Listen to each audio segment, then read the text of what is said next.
friends. Thanks for joining us tonight. We're going to thank Kevin and Danny for calling us to Prayer for Space. This is our 2020 edition of the COVID Homeless Memorial. Tonight our purpose is to remember our brothers and sisters, our neighbors who passed away in homelessness this year. And so we have Dr. Gable is going to give us a little speech after we get started. And we're going to light candles and remember the names of people with ringing a bell. I hope you can join us and be prayerful and thoughtful about the names, the 23 names that we read tonight. And Shamika is going to send us off with a song just to memorialize the lives that we lost in the street this year. And I want to say a quick word.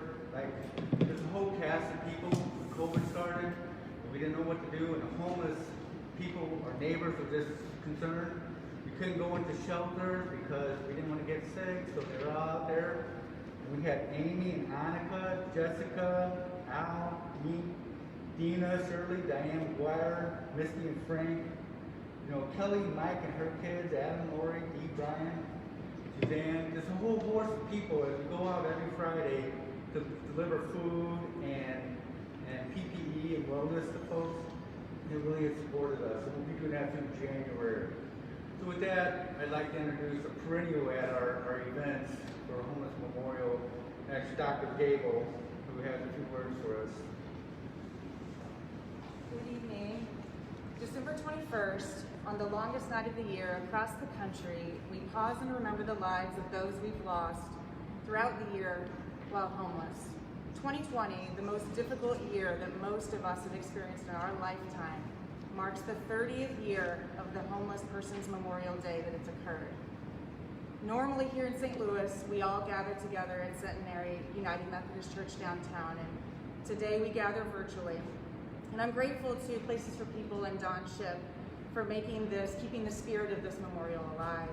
Being present on this longest night, oftentimes brutally cold night, signifies that we cannot forget our most vulnerable brothers and sisters within our community.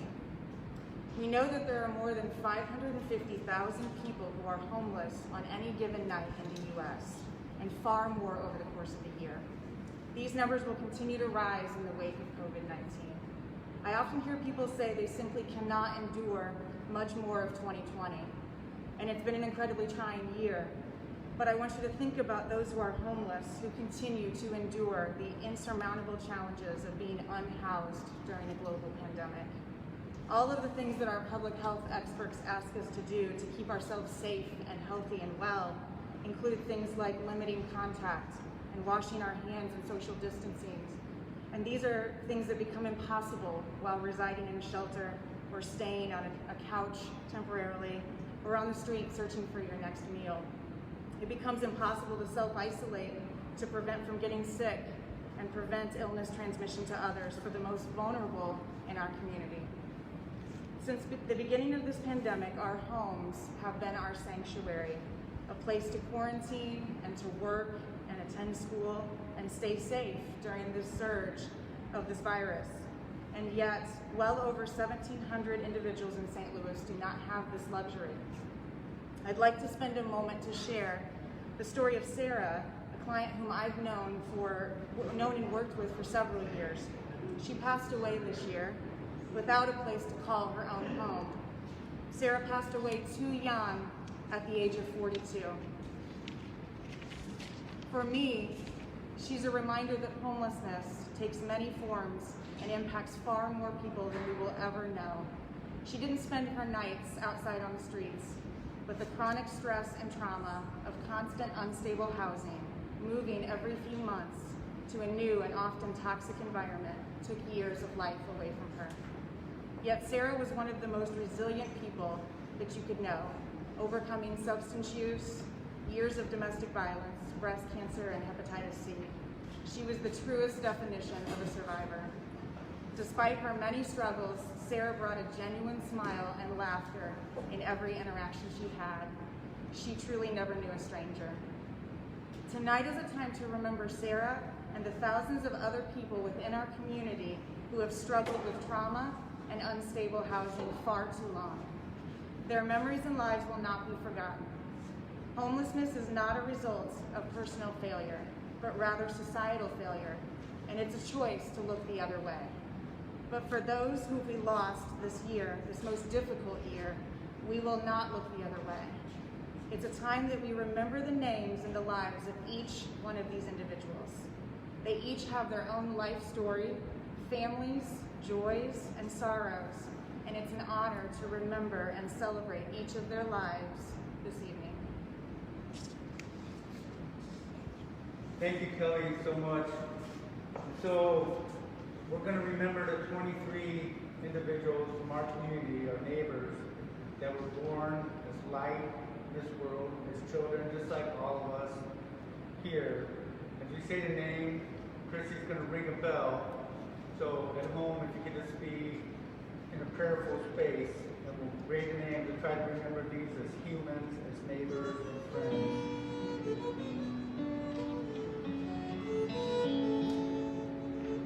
Our brother Antonio, we remember you.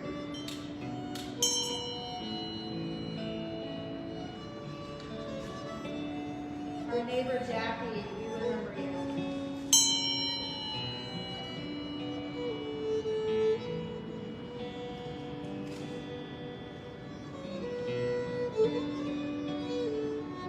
Keith, our brother neighbor, we remember you.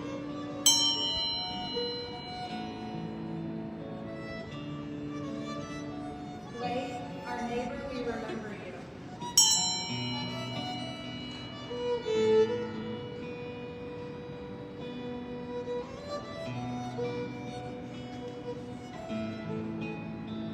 Larry, we remember you.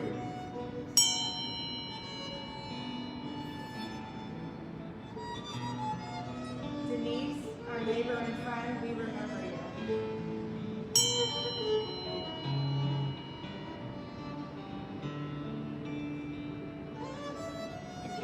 Larry, you have another brother, Larry, that passed away this year too. So the other Larry, we remember you, our neighbor.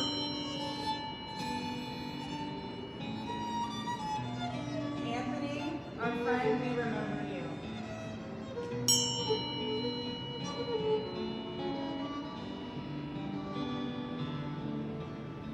Brandon, sir, our brother and our neighbor, we remember you.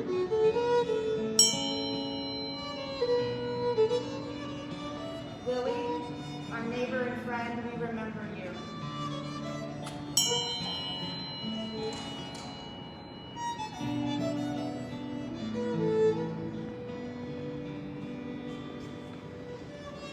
Our brother Dwight, we remember you.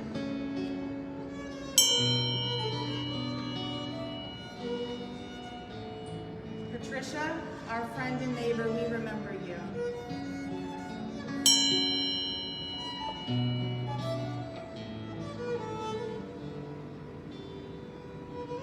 Donnell, our neighbor, we're missed, we remember you.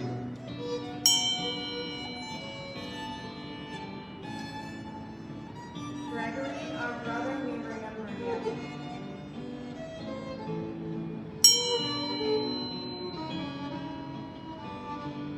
Leona, thank you for serving this nation as a veteran. We remember you.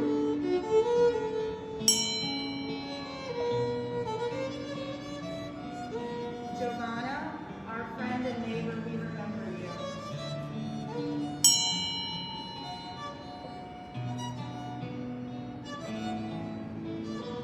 Precious, our friend and neighbor, we dearly miss you. We will remember you.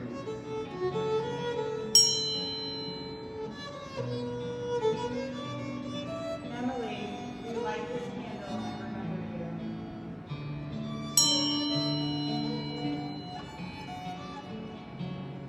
Our neighbor Tyler, we remember you.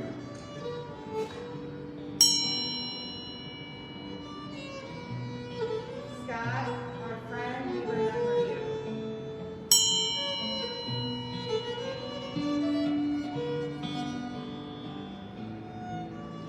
Lonnie, you are light, our neighbor, and we miss you.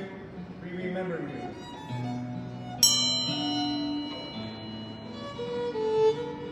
Alan, we light this candle, we remember you.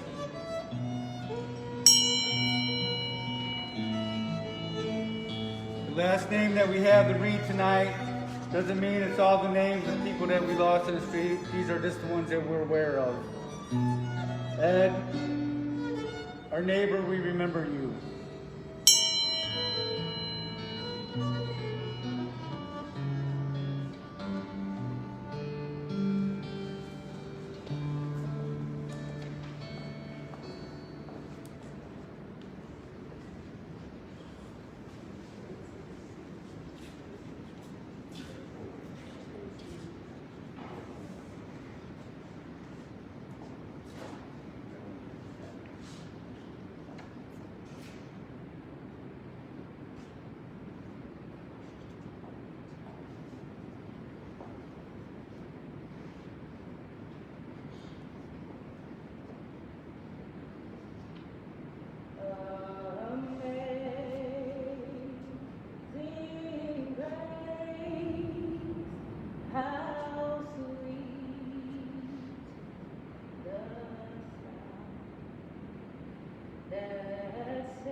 Thank you, Shamika. Tonight I'd like to close with a note from my daughter, Rainey, who called me and said she knew we were doing a homeless memorial tonight, as she's known since she was a little kid. And she, Dad, you need to listen to the universe. I said, Rainey, the universe is going to have to get in line. I got a lot of people to listen to. She said, no, Dad, this is special. This is special. So tonight, in just a few minutes, is a special night. It's something that happens every 800 years. So, well, that's not very often. She said, Dad, if you look towards the Fenton sky, the southwest from where we live, and right up, Saturn and Jupiter will be aligned. That you can hold your finger up and it will cover both planets at the same time. I said, oh, interesting. Well, Jupiter is a planet, it's a sign of rebirth, of optimism and hope. And Saturn is a planet that represents long-term lessons and responsibility. And when these two energies are combined, it's a year for 2021 that we have optimism and hope and renewed energy and lessons learned. So we have hope for our brothers and sisters that are on the street tonight and all nights. And we won't give up on you. Please don't give up on yourself. Thank you for joining us tonight for this homeless memorial. Have a good year.